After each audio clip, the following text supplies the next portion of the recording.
Okay, so the focus here is going to be on how our cells recognize antigen. And so we're going to revisit a few things we've already talked about. But we have to first talk about the molecules we're going to be discussing. So key molecules are going to be our B cell receptor,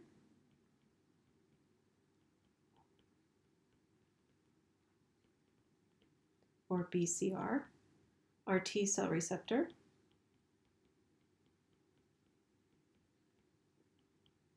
or TCR, our major histocompatibility complex, or MHC. And one thing I want to introduce now is our MHC complex. If you talk about this complex in humans, it's given another name. It's given an HLA, which is the human leukocyte antigen. It's the same thing as the MHC complex, but in humans it's called human leukocyte antigen.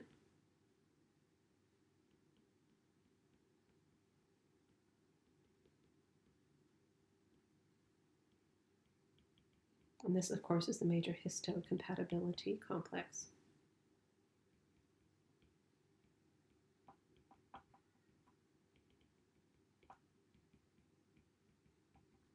And these are for the acquired response, or our learned response. And for our innate, we have pattern recognition receptors.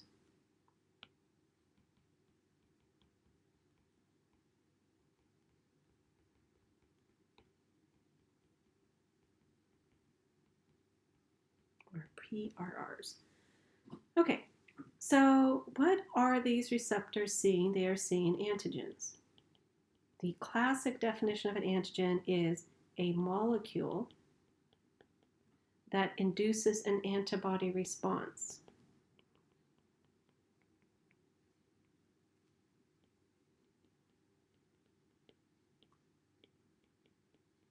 So we're talking about B cells, because of course B cells make antibodies.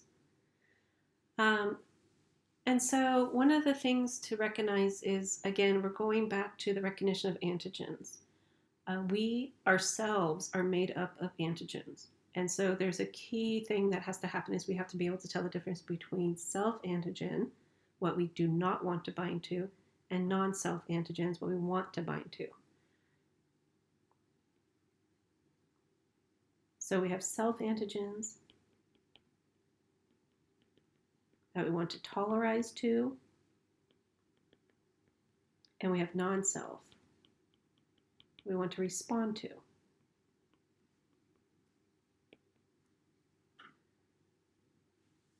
So just keep in mind that it's a balancing act between your immune system creating a breadth of responses to potential pathogens and keeping in check and suppressing the potential to respond to self-antigens and cause autoimmunity. So just very quickly, we have our B cell receptor, and our B cells and T cells are very specific. So we have our B cell again, who has our B cell receptor on the surface, and it has a cup-shaped receptor, so it cannot bind to a triangle peptide, but it can bind to a circle peptide. And so that B cell receptor will make antibodies that only bind to the blue circle. It cannot make antibodies that bind to the purple triangle. And keep in mind also that an antigen, here's our antigen. Let's say this is a bacteria, and maybe it has a wall, so here's our bacteria. Our bacteria might have on its surface, for example, these little circles, and in another spot it might have these little purple triangles.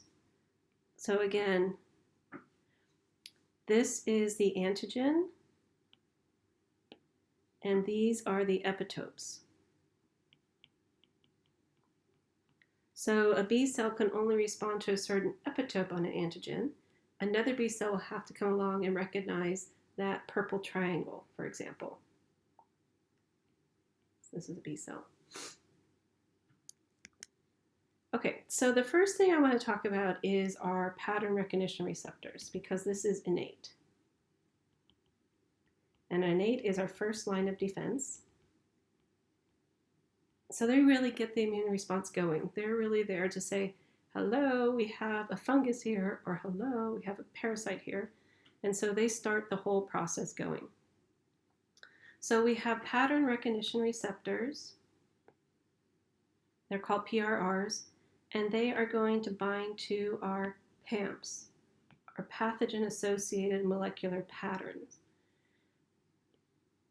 So these are pathogen-associated molecular patterns. And some examples are flagella, bacteria cell wall, fungus wall, and virus genome.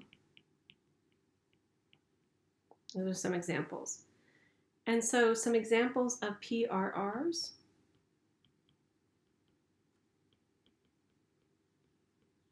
are the Toll-like receptors. These are always going to be membrane bound.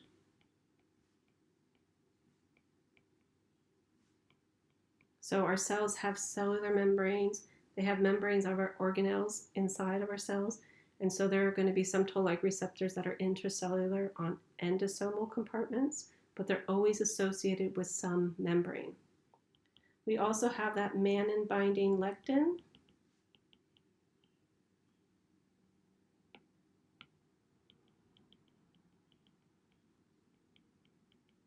Or MBL.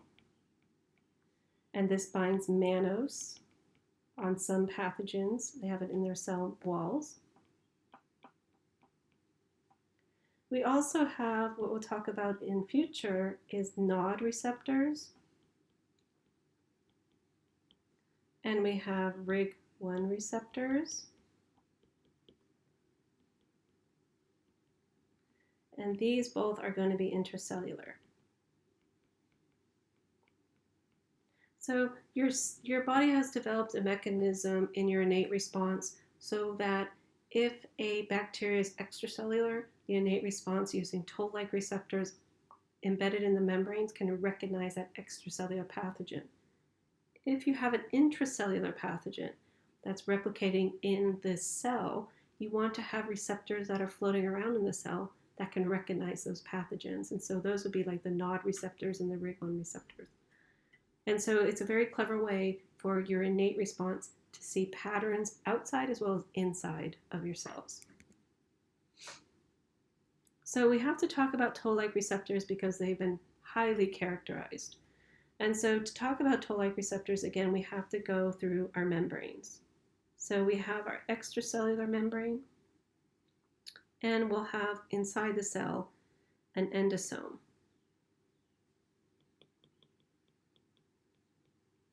An endosome is simply just a compartment that has things inside of it that can fuse with other parts of your cell if necessary. Okay, so with respect to the Toll-like receptors, keep in mind a few things. So these are always going to be membrane bound.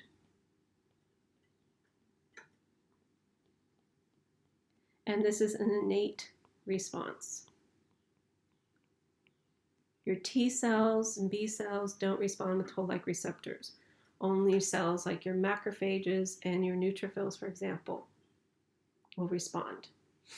And so you have on your surface, you have a few different Toll-like receptors. We have our Toll-like receptor 1, TLR1. And Toll-like receptor 1 is going to form what's called a heterodimer with Toll-like receptor 2. So this is a heterodimer because you have two different Toll-like receptors coming together. That's where hetero comes in. And dimer means two. And so Toll-like receptor 2, however, is a little bit promiscuous. So Toll-like receptor 2 can also bind to Toll-like receptor 6. And this will also be a heterodimer.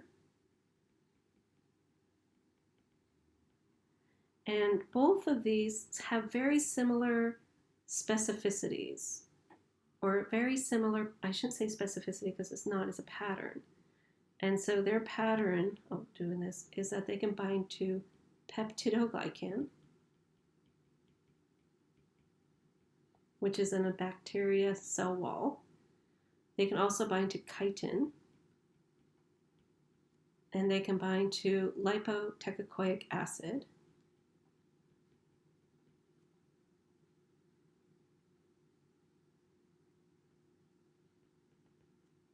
And these are all patterns on the surface of pathogens. Now, while TLR2 in combination with TLR1 and TLR6 can bind to many different pathogen PAMPs, molecular patterns, there's a few that are very specific. And so we have a TLR4,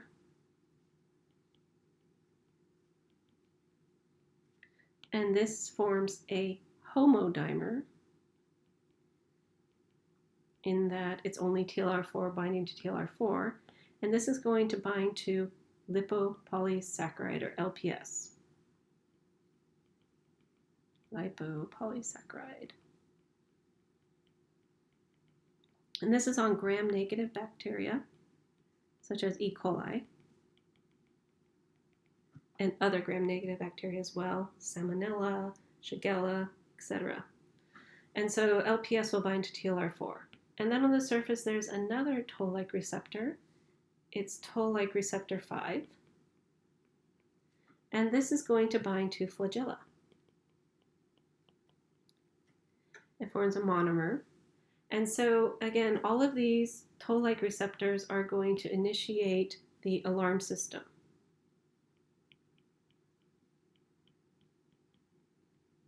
And your macrophages, particularly, are going to be able to see which Toll-like receptor is being triggered, what type of pathogen am I dealing with, let me call the immune response, we need to get going. Now I have in here also the endosome. So on the surface we have peptidoglycan, LPS, flagella, chitin. All of those are going to target pathogens that can potentially be growing outside of your cell, so like a bacteria. A virus is very different. A virus has to grow intracellularly, as well as intracellular bacteria, such as your Mycobacterium tuberculosis. And so to counter those types of intracellular pathogens, those plasma membrane Toll-like receptors won't really do the job. And so on your endosome, you have another series of Toll-like receptors. You have a Toll-like receptor 7, and this will recognize your CpG DNA. And this is in intracellular bacteria.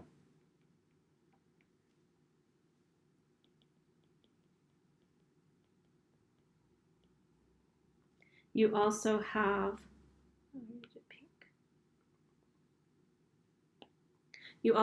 Toll-like receptor 9.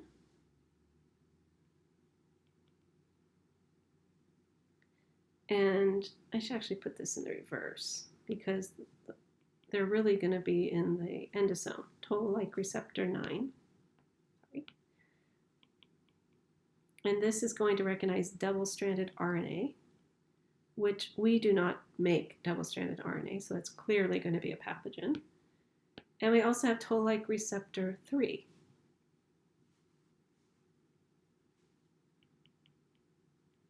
And Toll-like receptor 3 is single-stranded RNA. But keep in mind, this is inside of an endosome. And so our single-stranded RNAs are not inside of an endosome. So if they detect a single-stranded RNA inside of an endosome, it's likely a virus that got inside of the cell. And so those are the Toll-like receptors.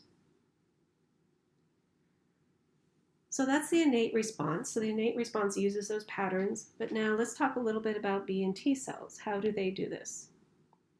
So keep in mind our B cell has a B cell receptor that looks like an antibody on its surface. And our T cell has a T cell receptor on its surface. Now the difference is our B cells can bind antigen directly.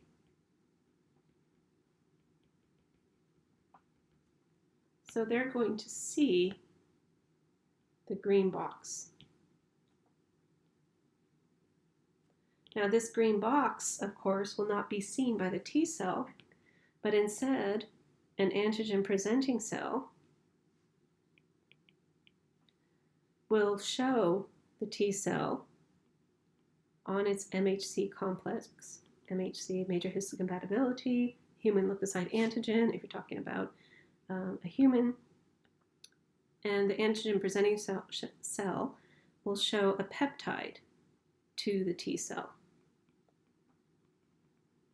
So this box will get eaten by the antigen presenting cell and will be broken down into peptides that will then be loaded on MHC complexes and brought to the surface so you can get your T cell activated.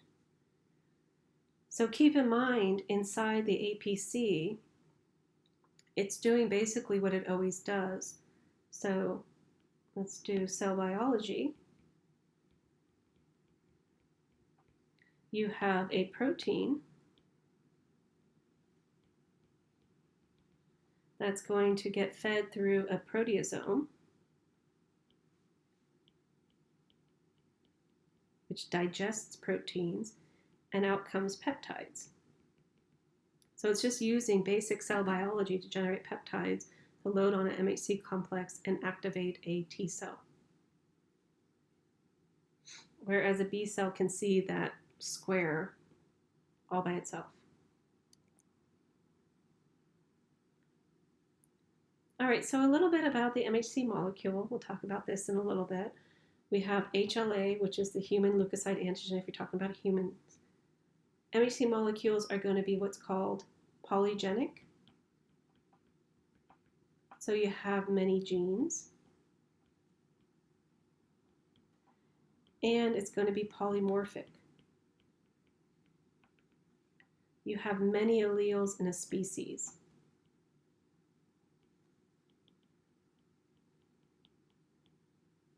So of course, in humans, the HLA is polymorphic. Important genes are codominant.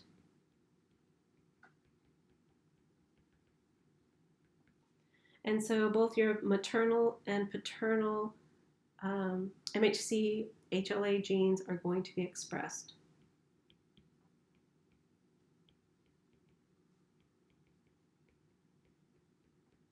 So oftentimes in genomes, a gene gets silenced, but in the case of MHC molecules, they're codominant, so neither of them are silenced. They're always going to be expressed. Now, just a little bit about this. We have our B cell receptor, we have our MHC, and both of these are referred to as immunoglobulin superfamily.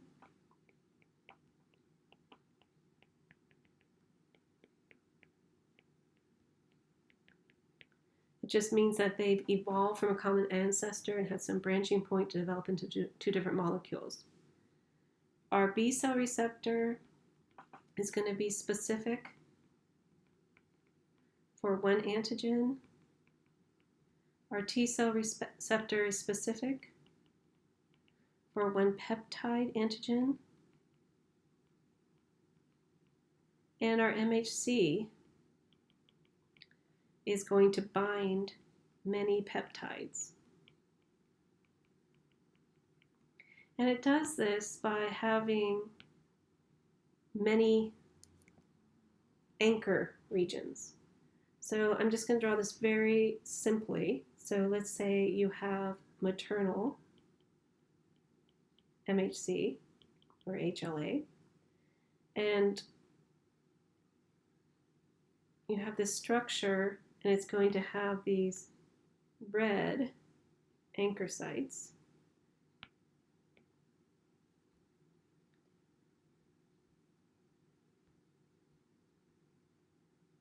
And so we'll have 4 of them. And then you have different peptides. So we'll say we have a purple pathogen.